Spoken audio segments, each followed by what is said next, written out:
নমস্কার, আমি পবিত্র দেবনাথ আর তোমরা দেখছো পড়লা ইউটিউব চ্যানেল।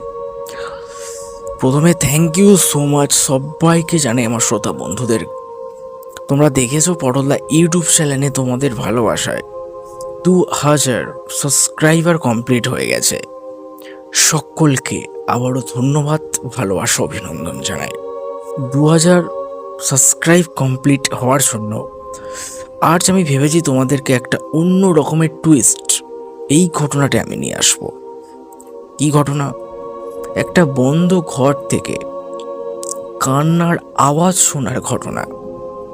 হ্যাঁ, ঠিকই শুনেছ, একটা বন্ধ ঘর থেকে কান্নার আওয়াজ শোনার মতো একটা ভৌতিক এক্সপিরিয়েন্সের ঘটনা। তাহলে চলো শুরু করা যাক একটা গায়ে কাঁটা দেওয়া একটা ভৌতিক এপিসোড।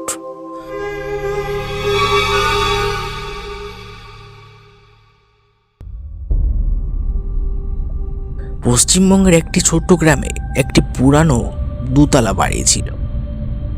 বহু বছর ধরে বাড়িটির খালিই পড়েছিল। গ্রামের মানুষজন বলতো বাড়িটিতে অদ্ভুত কিছু ঘটে। সন্ধ্যের পর কেউ ওই জায়গার আশেপাশে যেত না। শুধু মানুষই নয়, পশু পাখিও ওখানে যেত না। একদিন রাহুল নামে একটি যুবক তার পরিবারকে নিয়ে ওই পুরাতন বাড়িটায় ভাড়া নিল। বাড়ির মালিক শুধু একটিই কথা তাদেরকে বলেছিলেন, উপরের দক্ষিণ দিকের ঘরটি কখনো খুলবে না। প্রথম কয়েকদিন সবই স্বাভাবিক ছিল, কিন্তু এক রাত্রে রাহুলের ঘুম ভেঙে গেল। সে শুনতে পেল উপরের সেই বন্ধ ঘর থেকে একটি ছোট মেয়ের কান্নার শব্দ আসছে। ঘড়ির দিকে তাকিয়ে দেখল রাত ঠিক 3টে বাজে। পরদিন বিষয়টা সে কাউকে বলল না, কিন্তু পরে রাত্রেও একই ঘটনা ঘটল। এবার তার স্ত্রীও সেই কান্না শুনতে পেল। দুজনে ভয় পেয়ে গেল। তৃতীয় দিন রাত্রে তারা স্পষ্ট শুনতে পেল কান্নার সঙ্গে সঙ্গে কেউ যেন ধীরে ধীরে বলছে, আমাকে বের করো। পরদিন সকালে রাহুল বাড়ির মালিকের কাছে গিয়ে সব ঘটনাটা বলল। মালিকের মুখ ফ্যাকাশে হয়ে গেল। তিনি জানালেন বহু বছর আগে ওই ঘরে নাকি একটি মেয়ে অসুস্থ হয়ে মারা গিয়েছিল। তারপর থেকেই ঘরটি বন্ধ করে রাখা হয়েছে। রাহুল বিশ্বাস করল না।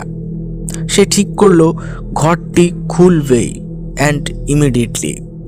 সেই রাত্রেই সে একটি টর্চ নিয়ে উপরে গেল। পুরনো তালাটি খুলতেই কড়কড় শব্দ করে দরজাটি খুলে গেল। ঘরের ভিতরে ধুলো পড়ে আছে, পুরনো আসবাবপত্র ছাড়া আর কিছুই নেই। হঠাৎ তার টর্চের আলো এক কোণে পড়ল। সেখানে একটি পুরানো পুতুল পড়েছিল।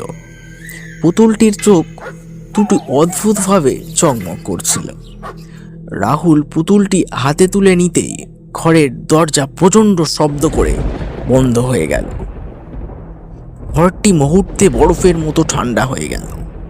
তারপর তার কানের কাছে একটি মেয়ে ফিসফিস আওয়াজ ভেসে এলো, আমার পুতুলটা কেন নিয়েছ? রাহুল ভয়ে কাঁপতে কাঁপতে পিছনে তাকালো। ঘরের অন্ধকার কোণে সাদা পোশাক পরা একটি ছোট্ট মেয়ের ছায়া দাঁড়িয়েছিল। তারপর হঠাৎ টর্চ নিভে গেল। কয়েক সেকেন্ড পর টর্চ আবার জ্বলে উঠল। তার ঘরে কেউই ছিল না, শুধু পুতুলটি আবার আগের জায়গায় পড়েছিল। পরদিন সকালে রাহুল ও তার পরিবারের সেই বাড়ি ছেড়ে চলে যায়। আজও গ্রামের মানুষ বলে রাত 3টের সময় ওই বাড়ি বন্ধ ঘর থেকে একটি ছোট্ট মেয়ের কান্নার আওয়াজ শোনা যায়।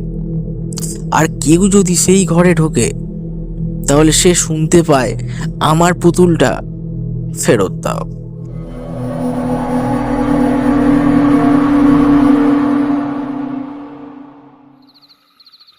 থ্যাংক ইউ সো মাচ ঘটনাটা পুরোটা প্রথম থেকে লাস্ট অবধি শোনার জন্য। অবশ্যই নতুন হলে শেয়ার অ্যান্ড সাবস্ক্রাইব করো।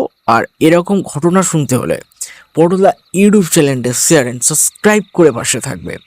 তোমরাও তোমাদের জীবনে ঘটে যাওয়া ভৌতিক এক্সপিরিয়েন্সের ঘটনা আমাকে পাঠাতে পারো। ডেসক্রিপশানে ইমেল আইডি আছে, পাঠিয়ে দিও আমাকে। ততক্ষণ সুস্থ থাকবেন অ্যান্ড সাবধানে থাকবেন। নমস্কার।